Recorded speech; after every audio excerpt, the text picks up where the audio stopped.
We're now turning our attention to mass communication and risk communication. At the heart of this is persuasion, which is defined as a conscious attempt by an individual or group to change the attitudes, beliefs, behaviors of another individual or group through the transmission of some kind of message. So, what are the parts of this? First of all, it's intentional.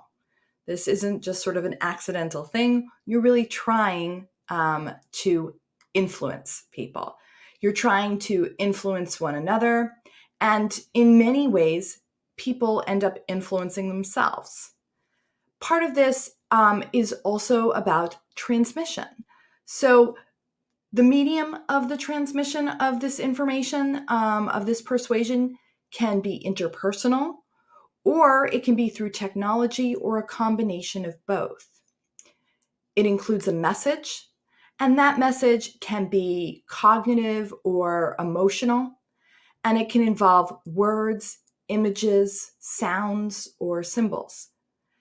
So if it's literal, it involves words and images, and with as well as sound. And symbolic, well, that gets to be conceptual. The other thing about persuasion is that it involves free choice. It is not about coercion. And persuasion is also different than propaganda, which can involve manipulation and lies. So, in this context, we're really trying to persuade people, and there are strategies of doing it, but this is based in this idea of moving people through communication. We can think about this in terms of market strategy as well. What are things that we have to do in order to be persuasive, not just on this interpersonal level, but in a very thoughtful way as communicators when we're thinking about this in the public health space? So part of this involves doing our research. We've got to find out what it is we're up against. What are the issues we're looking at? How do we best convey our message? We want to get the community involved in this. This isn't something that we do on our own off in office buildings or at this point off in our rooms. We have to think about who are the stakeholders, getting them involved. Once we do that, we then need to start thinking about our media plan. How is it that we want to disseminate this information, really being thoughtful about the best ways of reaching the people we're targeting with this persuasive campaign? And lastly, we want to think about public relations. How is it that we're going to convey this message? Spokespeople, but also the kinds of materials that will help us deliver this message to people. So these are all really thoughtful things we need to be doing before we begin with any kind of campaign. Now, part of that may be advertising. We often think of advertising in this sort of commercial space, but advertising can be for pro-social purposes as well. So when we're thinking about causes that we care about, issues that are important, health issues in particular, this is where there's a particular kind of advertising we're using that is part of our overall campaign strategy. It is actually the only one component of it.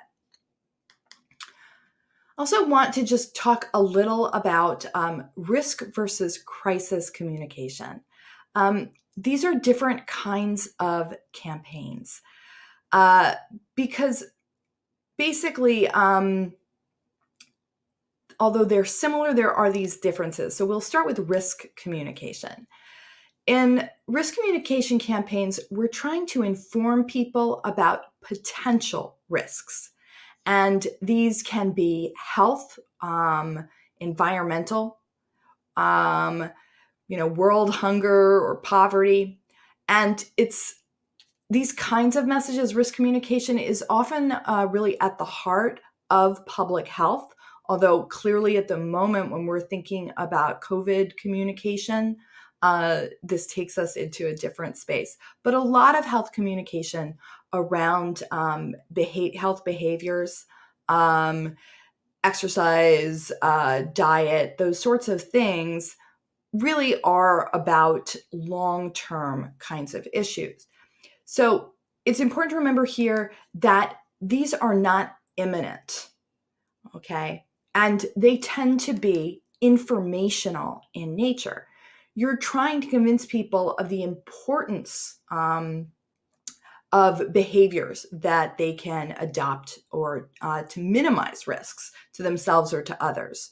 But it's not the sort of thing with risk communication where we're thinking about imminence. In contrast, we can think about crisis communication. And as the name suggests, in these cases, danger is more imminent. So here we can be thinking about health, right? COVID, Ebola, Zika, dangerous strains of the flu. All of these, when danger is really imminent, this is when we're in crisis communication. We could see this in terms of natural disasters, hurricanes, tornadoes, floods, wildfire. When you need to get information out to people immediately, they need to act immediately. This is in that crisis space. We could also imagine this in terms of national emergencies.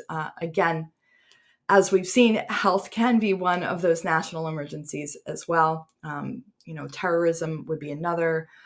The goal is to get information out to people as soon as possible so that they know how to handle the situation, where to go, what to do, etc. Crisis communication, by the way, can also show up in the business sector. And if you're thinking about, this can be an intersection. So a salmonella outbreak from eating a particular brand of peanut butter, that could be crisis communication for the company as well as health crisis communication for the general public. The 2005 oil spill in the Gulf of Mexico was a crisis for BP.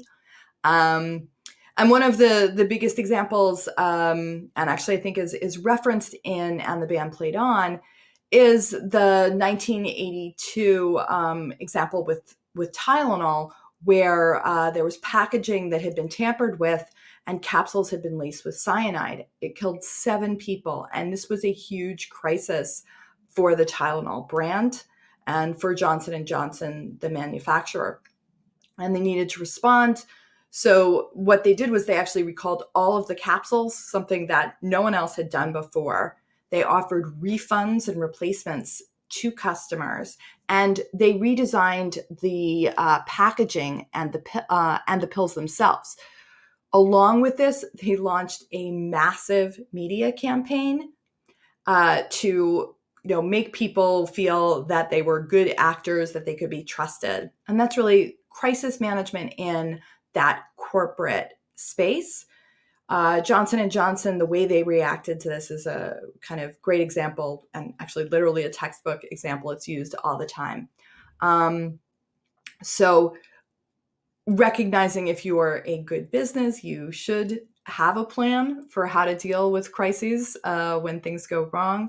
But for our purpose here, we are really thinking about crisis communication in this health, natural disaster, national emergency space around COVID, while we may be thinking about risk communication when we're engaging with other health issues.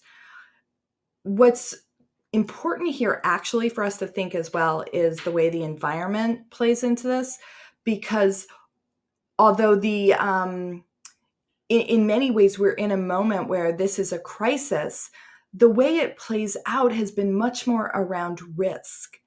And people have had a very hard time grasping that what they're doing is going to have an effect, because as human beings, we're sort of hardwired to respond to imminent danger, to crises, and we're not as good at identifying risk.